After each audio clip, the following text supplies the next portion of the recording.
তারেক রহমান বাংলাদেশের রাজনীতিতে দুর্নীতির বরপুত্র। বাংলাদেশ দুর্নীতিতে শীর্ষ, এই কথা মনে হলে ভেসে ওঠে তারেক রহমানের ছবি। তাকে বলা হয় বাংলাদেশের দুর্নীতির রোল মডেল। কিশোর বয়স থেকেই তারেক রহমান ছিলেন ভিন্ন প্রকৃতির। ভালো করে লেখাপড়া শিখিয়ে সত্যিকারের মানুষ হিসেবে তৈরি করার জন্য জিয়াউর রহমান তাকে ঢাকার বিখ্যাত স্কুল সেন্ট জোসেফে ভর্তি করিয়েছিলেন। কিন্তু স্কুল সূত্রে জানা যায়, ফলাফল সন্তোষজনক না হওয়ায় স্কুল কর্তৃপক্ষ তাকে বহিষ্কার করে। এরপর তারেক ভর্তি হন শাহীন স্কুলে। কোনো রকমের ডিগ্রি পাশ করে মায়ের আশীর্বাদ পুষ্ট হয়ে রাজনীতিতে আসেন এবং অল্প সময়ের মধ্যে হয়ে ওঠেন দুর্নীতি এবং দুর্বৃত্তায়নের রাজনীতির মধ্যমণি। 1990 সালে তারেক রহমান লঞ্চের ব্যবসা শুরু করেন।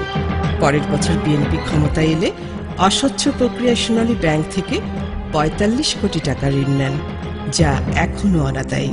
2001 সালের অক্টোবরের নির্বাচনে বিএনপির নেতৃত্বাধীন 4 দলীয় জোট 2/3 সংখ্যাগরিষ্ঠতা নিয়ে ক্ষমতায় আসে। আর তখনই তারেক হয়ে ওঠেন বেপরোয়া দুর্নীতিবাজদের গডফাদার। 1990 সাল থেকে তারেক রহমান যে দুটি ব্যবসা করেন, আয়কর হিসেবে সে দুটি প্রতিষ্ঠানই লোকসানি প্রতিষ্ঠান হওয়া সত্ত্বেও দুর্নীতি দমন কমিশনে তারেক রহমান যে সম্পদের হিসাব দেন তা এরকম। বাড়িধারা বসুন্ধরা আবাসিক প্রকল্পে 10 কাঠা প্লট, যার বাজার মূল্য 1 কোটি টাকা। ঢাকা ব্যাংকে মেয়ে জাইমান নামে 20 লাখ টাকার স্থায়ী জামানত। গুলশানে 1 বিঘা 10 কাঠার উপর একতলা বাড়ি। ধানমন্ডিতে 1 বিঘা জমির উপর একতলা করে 2টি বাড়ি। ধানমন্ডিতে 12 কাঠার উপর একতলা অস্থায়ী স্থাপনা। মতিঝিলে 8.25 কাঠার উপর একটি 5তলা ভবন। মহাখালী ডিওএইচএসে 800 বর্গ গজের উপর একতলা বাড়ি। প্রাইম ব্যাংকে স্ত্রীর নামে 25 লাখ ও 10 লাখ টাকার 2টি স্থায়ী আমানত। এই প্রকাশ্য সম্পদের মালিক এত চটজলদি কিভাবে হওয়া সম্ভব, যার কোনো বৈধ আইন নেই? তিনি কোন জাদু বলে এত বিপুল সম্পদের মালিক বনে গেলেন?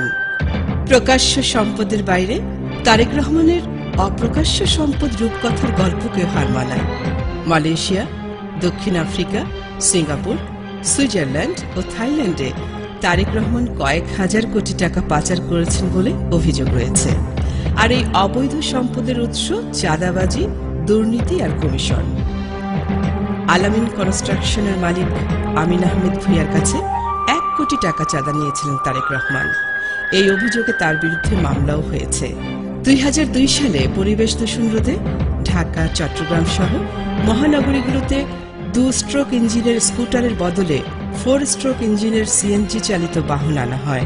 বিশ্ববাজারের চেয়ে প্রায় দ্বিগুণ দামে বাংলাদেশে বিক্রি হওয়া এই সিএনজির জন্য তারেক রহমানকে নিয়মিত কমিশন দিতে হতো। এটি ছিল 2003 সালের আলোচিত দুর্নীতি। এই সময়ে তারেক তার বন্ধু গিয়াসউদ্দিন আল মামুনের মাধ্যমে খাম্বা লিমিটেড প্রতিষ্ঠা করে কোটি কোটি টাকা রাষ্ট্রীয় কোষাগার থেকে হাতিয়ে নেন।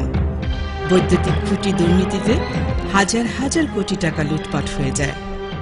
বিমানের পঙ্গু হবার পেছনে ছিল তারেক রহমানের লুটপাট।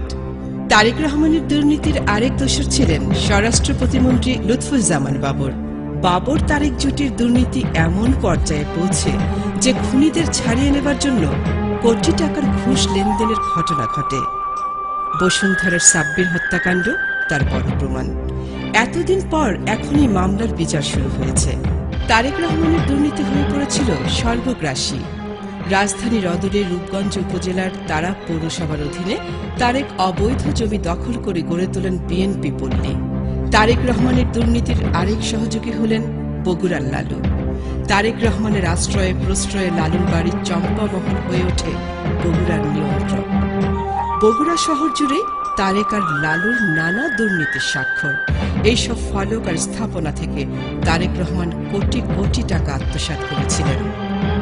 এভাবেই রাষ্ট্র ক্ষমতাকে কুক্ষিগত করে তারেক রহমান হয়ে ওঠেন দুর্নীতির প্রতীক। বাংলাদেশে 2001 থেকে 2006 পর্যন্ত যত দুর্নীতি হয়েছে তার সবগুলোর সঙ্গে তারেক রহমান প্রত্যক্ষ এবং পরোক্ষভাবে জড়িত ছিলেন। তার এই অপকর্ম ও দুর্নীতির কেন্দ্রবিন্দু ছিল হাওয়া ভবন। হায় বাংলাদেশ!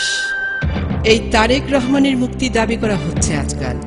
তারেক রহমানের মুক্তি মানে দুর্নীতিবাজদের কাছে নতি স্বীকার, নিঃশর্ত আত্মসমর্পণ। তারেক রহমানের মুক্তি মানেই বিগত 5 বছরের সব দুর্নীতিকে বৈধতা দেয়া।